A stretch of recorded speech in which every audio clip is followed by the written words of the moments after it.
Is Garrett Nussmeier finally ready to break out? And how do you stop Diego Pavia? We're talking about quarterbacks locked on LSU. Here we go.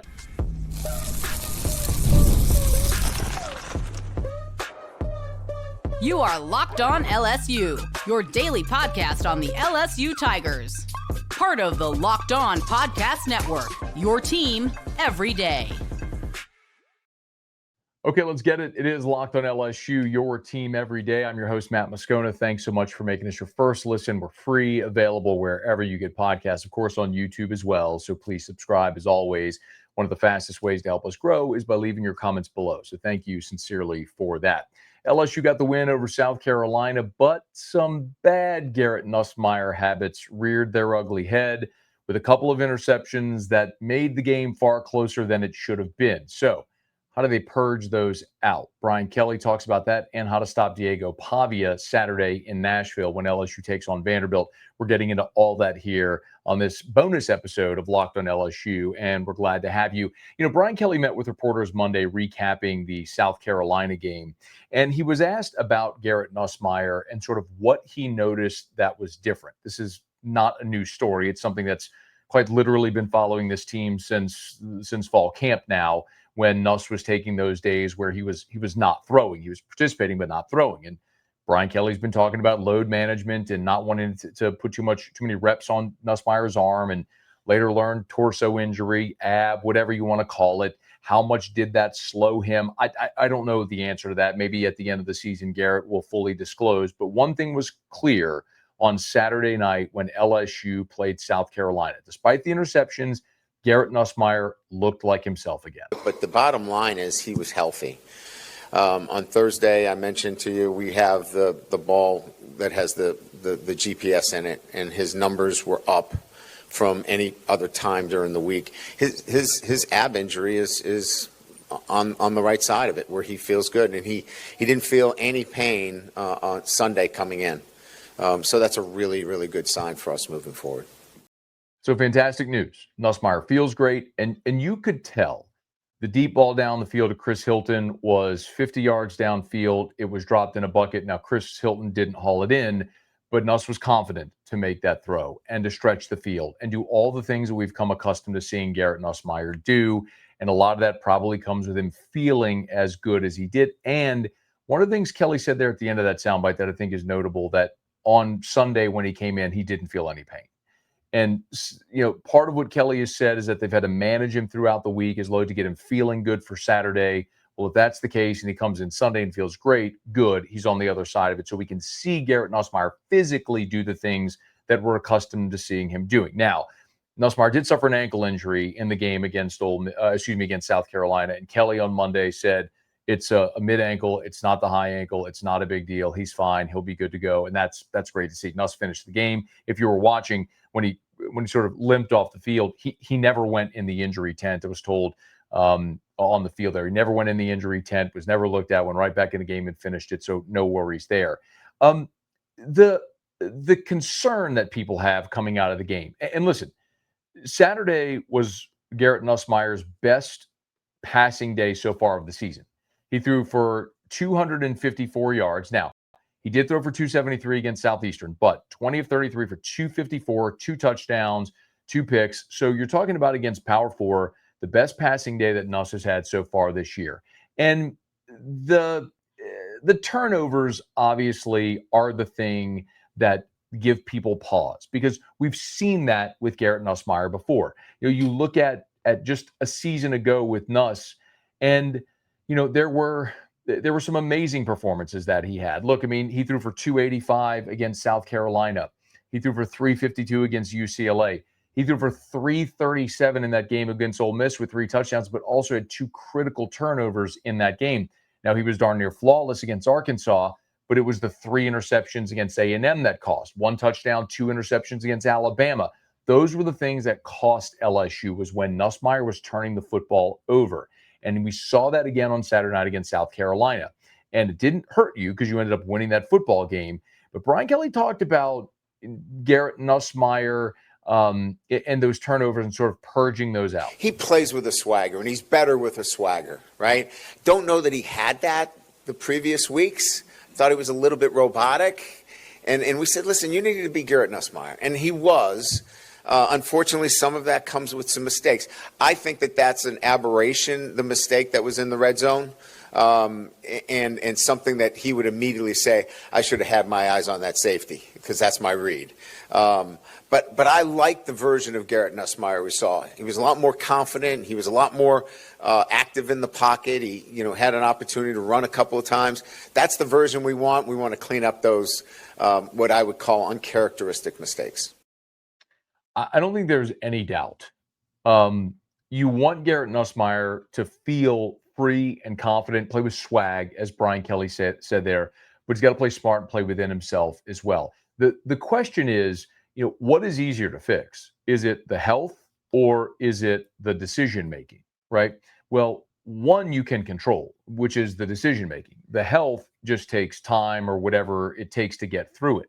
So if you're telling me that Garrett Nussmeier feels physically like Garrett Nussmeier now for the first time all season, I can live with the mistakes he made against South Carolina, because I've also seen a good version of Garrett Nussmeier where he didn't make those mistakes. For example, you look at his PFF grades this season at Clemson. He graded out at a 67.0. Against Tex, 78.8. Florida, 76.9. Southeastern, 92.3. Now, against Ole Miss, he had the turnovers. He was down at a 58. You lost that game. Against Carolina, a 71 despite the turnovers. The point is, we've seen Garrett Nussmeier play really efficiently. Remember, in the first month of the season, while he was dealing with that limiting injury or whatever, they asked him against Clemson, against Florida, hey, don't get us beat. Play within yourself. Remember, Garrett Nussmeier was the National Offensive Player of the Week after the Clemson game in a 17-10 win, the National Offensive Player of the Week. So it wasn't necessarily about stuffing the stat sheet. It was about playing within yourself. So Garrett's shown the ability to play with poise, to play within himself. Now can he get a little bit more confident to make the throws that he's used to making? It's worth noting, when you look at Nussmeier through 6 games now as opposed to a year ago, there's a stark contrast. Garrett Nussmeier right now is at 1,413 yards, 1,413 yards through 6 games. Last year, he was 7 shy of 2,000. He was at 1,993. It's a difference of 600 yards. So it's about 100 yards per game less that Nussmeier is averaging right now in the first half of the season as opposed to a year ago. The big difference is a year ago, when, I don't know if it's they were struggling to run the ball, they didn't run the ball. We've had that conversation a bunch, but the bottom line is they were throwing it much more. So the other thing worth mentioning here, look at his attempts a year ago through the first 6 games. 39, 37, 40, 44, 39, 51 in the game against Ole Miss in Baton Rouge. Those were his attempts through the first 6 games a year ago. This year, 38, 41, 27, 31, 34, 33. So you're just not seeing him attempt as many passes, and obviously your inability to hit a few deep shots that have been open have probably limited those numbers. But it's not just the passing yardage stats. Through 6 games a year ago, 18 touchdowns. Through 6 games now, 9. Now, we did have 6 interceptions at this point a year ago. He's at 5 right now. Of course, 2 came here in each in the last 2 games. But, I don't know that I need Garrett Nussmeier to throw for 400 yards. But a clean 250 where you're making plays down the field and you're complementing with the running game, that's going to play for this LSU offense to complement an outstanding defense that we've seen so far through the first half of the season. Now, the question going into this week against Vanderbilt, and the challenge is throwing against that Vanderbilt defense. And of course, how do you stop Diego Pavia? I want to get into that as we continue here. It is Locked on LSU, your team every day. Today's episode is brought to you by Wayfair. Holidays are going to be here before you know it, which is exciting, but getting your home ready for guests and celebrations can feel like a lot. Maybe your serveware needs a refresh, or the guest room could use new bedding. Wayfair has everything you need to get your home holiday ready, from Christmas trees and wreaths to bedding, cookware, and outdoor inflatables. It's your one-stop shop for every room in the house. See, Wayfair makes it easy to personalize your home for the holidays, with a huge selection for every style and budget, and with free and easy delivery. Even on the big stuff, you can get everything you need without the hassle of huge delivery fees. I love how easy it is to find things at Wayfair, and you can find anything you need at Wayfair. My desk, office chair, rug, in our outdoor patio furniture from our house, we've all gotten from Wayfair. So get organized, refreshed, and ready for the holidays for way less. Head to wayfair.com right now to shop all things home. That's WAYFAIR.com. Wayfair, every style, every home. We're also brought to you by FanDuel. The NFL season is here, and FanDuel has an offer you don't want to miss.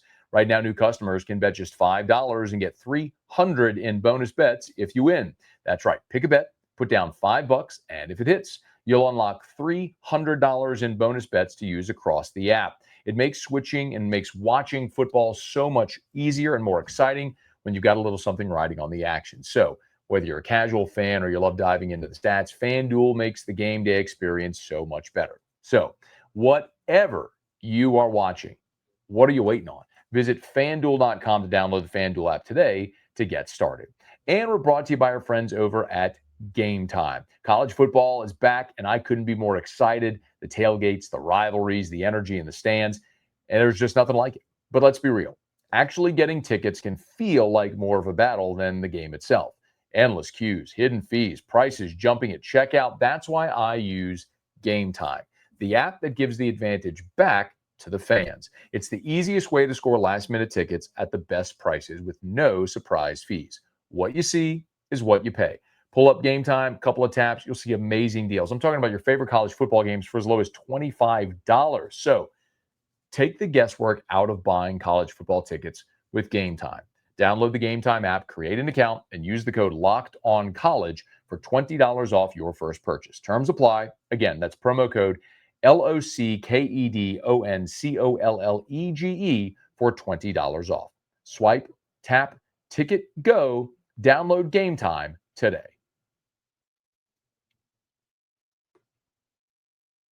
So the challenge for LSU and Garrett Nussmeier this week in Nashville is to move the ball through the air against Vanderbilt, because Vanderbilt's been quite good against the run. Just for an illustration here, the Commodores so far in this season, and they suffered their first loss. They're coming off a bye after the loss to Alabama. They suffered their first loss of the season. They're at 5-1 on the season. Vanderbilt is 16th in the country in rush defense, allowing just 99.4 yards per game. Now, by contrast, they're 95th in the country in pass defense, allowing 249 pass yards per game. So you look at some of these box scores and what's happened there with Alabama. And again, look, they opened up the season against Charleston Southern, where they allowed 3 points, and Charleston Southern in that game threw for just 88 yards. So that has even skewed things a bit in favor of Vanderbilt, because they've been a tick worse. They played Virginia Tech, and that's a game where Vanderbilt won that game by just blitzkrieging Virginia Tech in the second half. But Virginia Tech in that game put up 248 in offense, 134 through the air. So again, opening up against Charleston Southern, Virginia Tech helped Vanderbilt's passing defense, and they're still 95th in the country. That's because, Lenora Sellers threw for 242. Actually, Lenora Sellers went out at halftime of that game. So even with Sellers only playing one half, South Carolina, that offense threw for 242 against Vanderbilt. They played Georgia State, and Georgia State in that game threw for 258 yards. The other two conference games they played, the other two games are Utah State and Alabama. Utah State had a really good offensive day against Vanderbilt. Utah State put up 35 points and threw it for 274 in that game. And then, of course, we saw what Alabama did 2 weeks ago, the game in Tuscaloosa, where Ty Simpson, while the Tide put up just 30 points in that game, and part of that was a late touchdown, a walk-off, as they were running out the clock. In that game, Alabama threw for 340. So when you look at Vanderbilt, their defensive front seven is pretty good.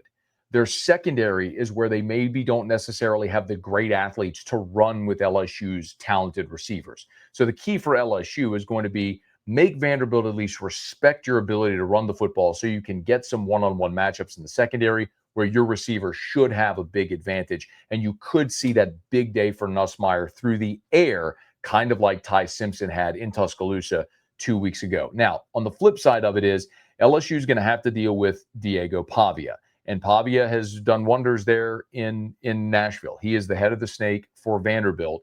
And Brian Kelly knows exactly what you have to do to defend against Diego Pavia. Make him one-dimensional. I think that those dual threat quarterbacks, if they can do both, you're in trouble. So we've got to really do a great job in the running game. And not to say that he can't throw the ball, because he can. They average over 200 yards throwing the football, and he's capable. But I think if you're trying to choose one or the other, he's going to kill you if he runs. So we're going to take the path that we need to be really good against the run and then put them in predictable situations. They're the best in the country in third down because they're in third and short most of the time. So we got to get them, off schedule. First down is really crucial for us. If we can get them again in second and third situations that are a little bit longer, we can be more predictive relative to the balance between run and pass. Remember, LSU faced this Vanderbilt offense, the same offense with Diego Pavia and Eli Sowers and a lot of the same talent a year ago in Baton Rouge. And LSU really throttled Vanderbilt in that game. It was 24-17. Pavia threw for just 186. He ran 6 times for 43 yards, a long of 36, but that was really all he got. So when you look at this season for Diego Pavia, it's easy to see that Vanderbilt goes as he goes with the ability to run the football, right? So, his passing numbers aren't necessarily going to pop. He does have 14 touchdowns to 4 interceptions and 1,400 yards. So by contrast, remember we talked about Nussmeier throwing for 1,413 yards through 6 games. Well, Pavia's at 1,409. They're separated by 4 yards, basically the same passing total. And we're not awed by LSU's ability in the passing game right now. So think the same thing there with Vanderbilt. And by the way, Pavia had 321 against Utah State and 275 against Charleston Southern. Those are his 2 biggest passing days of the year. He was under 200 yards against both Alabama and Virginia Tech. I'm sorry, against the 3 Power 4 opponents, Virginia Tech, South Carolina, and Alabama. 193 against Virginia Tech, 177 against South Carolina, 198 against Bama. So he's gone under 200 yards in the 3 games against the Power 4 that they played. So this is really easy for LSU conceptually. You want to make sure you limit Vanderbilt's ability to run the football, making them have to throw to beat you and throw against what is really good secondary with Monsoor Delane and PJ Woodland and, of course, Halsey and Cooley and the great secondary that you have. That is LSU's path. Brian Kelly said it. It's rare that a coach is going to tip his hand of what their scheme is going to be and the game plan is going to be, but sometimes the game plan is obvious. And this is one of those where it's obvious. And you saw Vanderbilt rip off a 65-yarder against Bama. Pavia ripped off a 40-yarder against Bama. Like, the key to limiting Vanderbilt's offense is limiting their running game. If you limit their running game and make them throw, that's a disadvantage for Vanderbilt, and that's got to be the ticket for LSU.